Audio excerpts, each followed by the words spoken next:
Hello and welcome to Crypto Exposed.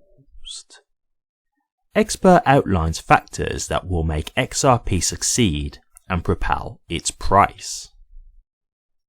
Interesting. Okay, let's get into this one. So, I took a quick glance just to see who the expert is in question here, and it's Panos Mekras. Very great mind within the XRP community. I do very much like him and his whole thought process when it comes to XRP. He's not someone who does hype. He's very much an active member of the community. He is actually someone who is developing on the XRP ledger as well, and he's spending his own money to do so. Like, he's been trying to get funding, I believe, from Ripple, but I think he's been unsuccessful up until this point, so he's continuing to just fund himself. Which again, I respect people like this. They're putting their money where their mouth is, right? And the thing is with Panos is he genuinely just wants the XRP ledger to succeed, not just from a value standpoint, but just from the fact that he loves the technology. And that's great. When you've got someone who's that passionate, that's the type of people that you need, because these are the ones who are going to be really bringing the value to the network, I believe. And so I think this is a good video to do, because a lot of people, when they think about the price, they're only thinking about cross-border payments, right? They're only thinking about Ripple getting all these banks to work with them, and they're thinking about basically cross-border payments being utilized everywhere. But that's not the only use case you can have for XRP. There's plenty of other things that can help drive value to XRP. And Ripple aren't the only developers on the XRP ledger either. Like, yes, of course, they are the biggest, of course, but there's other developers and other use cases being built on the XRP ledger. And I think we have to acknowledge these as well, because these are also going to help bring value to XRP. So we have to acknowledge this, because thinking about it just from one perspective, it's just short-sighted. You know, we should be supporting other developers too, and, you know, helping the XRP ledger thrive in all aspects. So thought this is going to be a good video to go into. So let's get into the article and then we can discuss this a little bit further. Renowned crypto author Panos Mekras has outlined factors he believes will contribute to XRP's success and influence its market value, diverging from the prevailing anticipation surrounding a potential lawsuit settlement and ETF listing. Mekras, co-founder of Anodus Finance, expressed this sentiment amid the wave of pessimism directed towards XRP. Famous crypto investigator Mr. Huber called attention to this trend in a recent post on X. Quote, XRP is dead, unquote, campaign. Huber observed a chorus of, quote, XRP is dead, unquote, reverberating within the XRP community due to its lagging performance compared to its counterparts. For instance, XRP has increased 19% over the past 30 days. In contrast, rivals like Solana (Sol) have recorded 37%, while BNB has grown by over 50%. On a 60-day scale, XRP's performance crashes to a mere 5% gain, while its counterparts maintain significant double-digit percentage growth. This trend has been frustrating to XRP holders.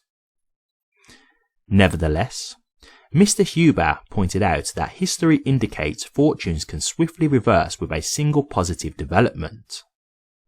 He cited potential developments that could impact XRP, such as a Ripple SEC lawsuit settlement or an exchange-traded fund (ETF) tracking the asset.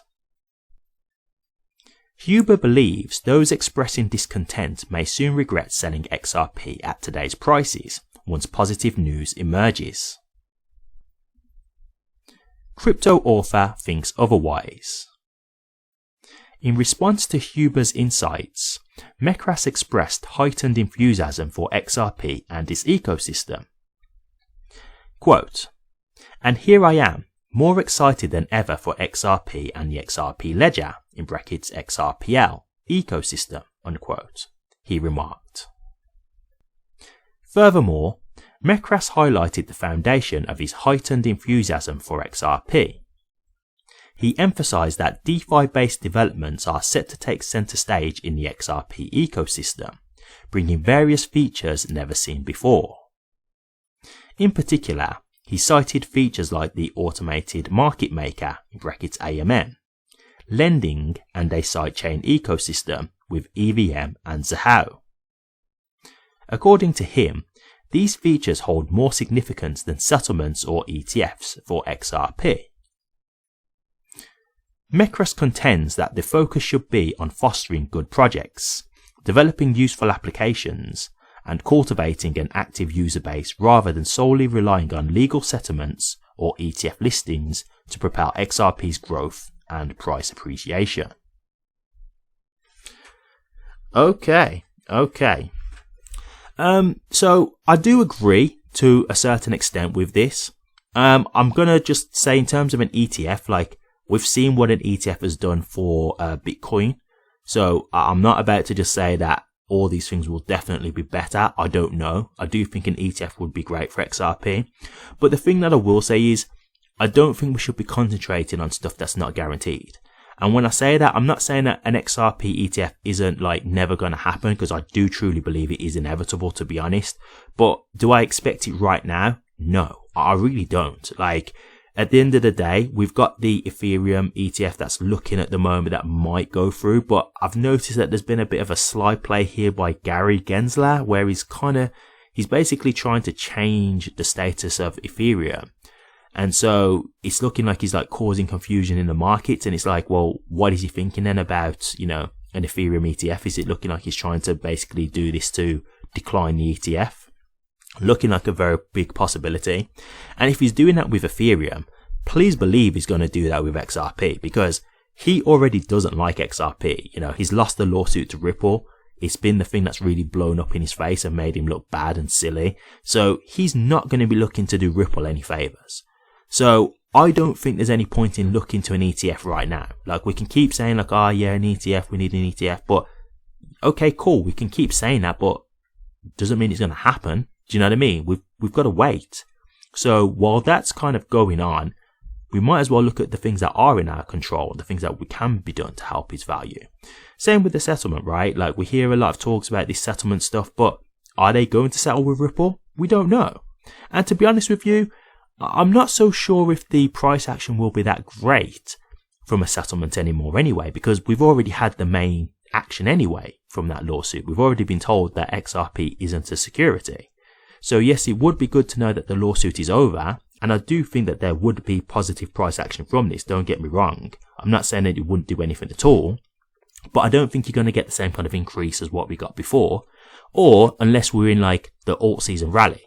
And that's where, even though it's not really that big a deal anymore, just because we're in the alt season rally, it just makes the price just go exponential just because of that. But I think if we was to put it in the same conditions as what we was in, like when the first ruling came out, I don't think it would have been as significant, because a lot of people are already comfortable with XRP now, right? Like, it's more the companies. And so, yes, it's going to help with Ripple to build up, partnerships and stuff like that again. But the general retail can hold XRP now. It's open to the American market. So they're already back in action, so to speak, right? So I don't think it's going to have as much of an impact, unless it's because we're in an alt season rally and that just makes it blow up even more than it would have typically, right? So yes, back to what he was saying, there are plenty of good things that are coming out that are not necessarily just Ripple specific, that are good for XRP. And this is the kind of stuff we've got to also look at, guys, because if you just focus on Ripple alone, like, you're just putting all your eggs in one basket. And that's not to say that we shouldn't look at Ripple at all. Of course not. They are the biggest developers, so of course we should be keeping an eye on them. I'm just saying that we shouldn't solely just focus on them. Yeah, we should be looking at other things too. What else are people doing? What other stuff is coming to XRP? What other things is going on in the XRP ledger? Because there's value being created, and there's other developers out there also adding great things and great use cases to XRP. And so all this is going to play its part. Yeah, it's not just going to be Ripple who are like the sole saviors when it's all said and done. So we have to bear that in mind. So yes, I agree in that sense. There are plenty of other things that are going on, and that's the stuff that we should also be paying attention to, because all that stuff is all adding value to XRP too.